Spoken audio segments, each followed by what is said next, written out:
Olá galerinha do Pincelada do Saber, estamos aqui então para mais uma de nossas videoaulas e hoje eu gostaria de comentar com vocês um pouco sobre esse livro Deleuze, Nietzsche, Deleuze, Intensidade e Paixão. Por que esse livro é um livro tão interessante, que eu, para falar a verdade, fiquei um tanto fascinado com um dos artigos dele e eu quis trazer para vocês. O artigo que eu estou falando, ele é o primeiro capítulo desse livro, que chama Arte e Vida no Pensamento de Nietzsche. Ele foi escrito por Rosa Maria Dias, que é doutora em filosofia, uma especialista em Nietzsche. A tese de doutorado dela foi Nietzsche e a música, né? O orientador dela foi o Roberto Machado e atualmente ela é professora da UERJ. Eu achei de uma sensibilidade a escrita dela com uma facilidade e a sensibilidade de perceber detalhes, né? Acho que grandes pensadores são essas pessoas que conseguem, diante de toda a obra de determinados autores, perceber algum tipo de detalhes, né? A boa produção, o bom, não só o bom escritor ou o bom pesquisador, mas também o bom artista, o bom professor, o bom aluno, são aqueles que conseguem perceber pequenos detalhes, né? Talvez isso também tenha a ver com um pouco do que seja a boa vida, né? A boa vida talvez seja aquela que consegue perceber pequenos detalhes. Então vamos lá.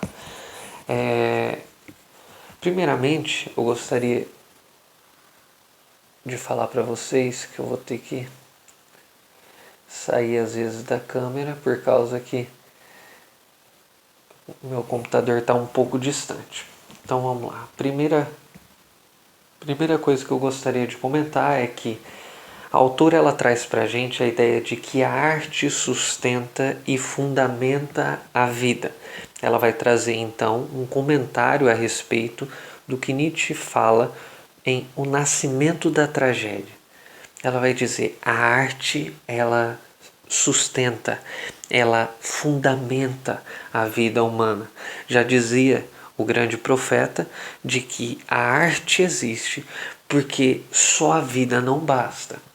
Então, ela traz uma citação ou duas citações de Nietzsche em dois momentos diferentes de sua vida para dizer a nós que essas duas citações, por fazerem parte de momentos diferentes de Nietzsche, também são expressões de pensamentos diferentes de Nietzsche, né? Como eu disse, ela percebe detalhes, né? Ela tem a sensibilidade de perceber detalhes. Então, as duas frases que ela traz para a gente, a primeira frase é a frase do nascimento da tragédia. E a segunda frase que ela traz é de um Nietzsche, vamos dizer, mais maduro ou mais velho, né? Que é uma frase de Gaia à Ciência.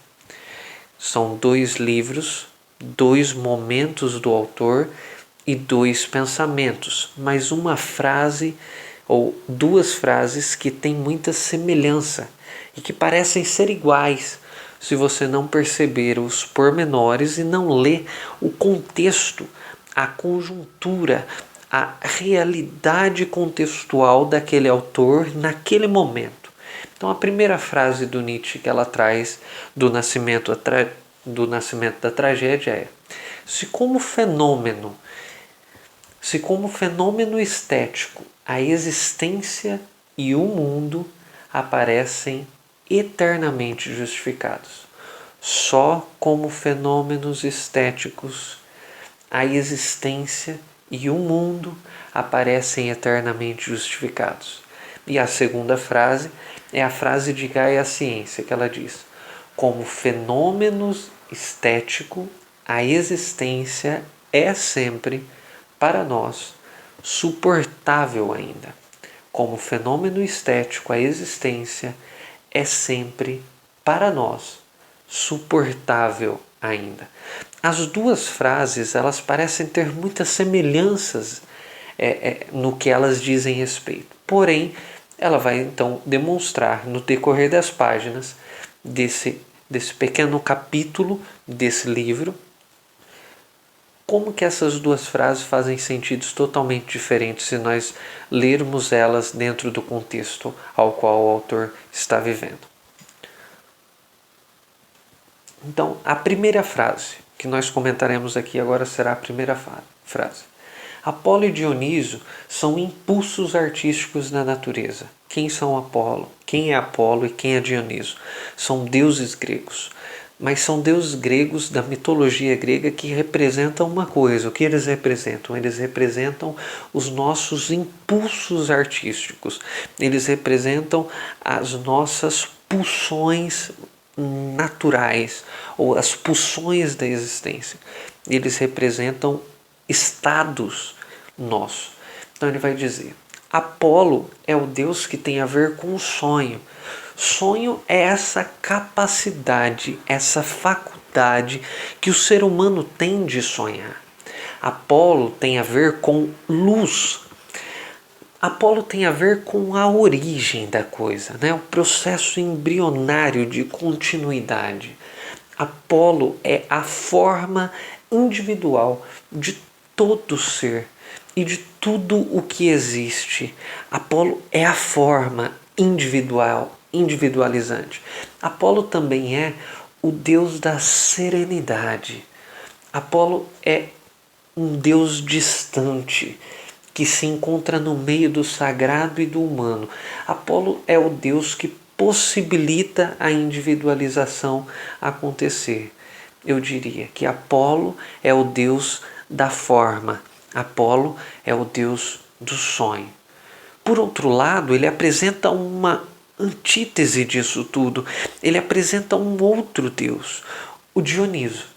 Dioniso não é o deus do sonho, é o deus da embriaguez. Dioniso é o deus do êxtase, é o deus do excesso. Dioniso é o deus da realidade, aquele que despedaça o indivíduo. Dioniso é a proposta da união do homem com a sua natureza mais primitiva. Dioniso é o deus da música. É o estado dos desencantamentos dos instintos primaveris. Dioniso, eu diria, é o deus da antiforma, né? Então, para ele, o homem mais dionisíaco se volta para aquilo que é mais originário da sua natureza. Ele se volta para aquilo que une mais primitivamente o homem à sua natureza. No instinto só há lugar para intensidades, não há lugar para boa temperança, não há lugar para boa medida. No instinto, na pulsão originária e primitiva humana, só há lugar para intensidade. É o apelo ao inconsciente ao invés do consciente, né? Para lembrar um pouco o que o Freud já dizia. Então, a arte em Nietzsche não é somente a expressão do artista, e sim, ela é pertencente à esfera da natureza humana. Então, a vontade é um uno primordial, é o que une os seres humanos.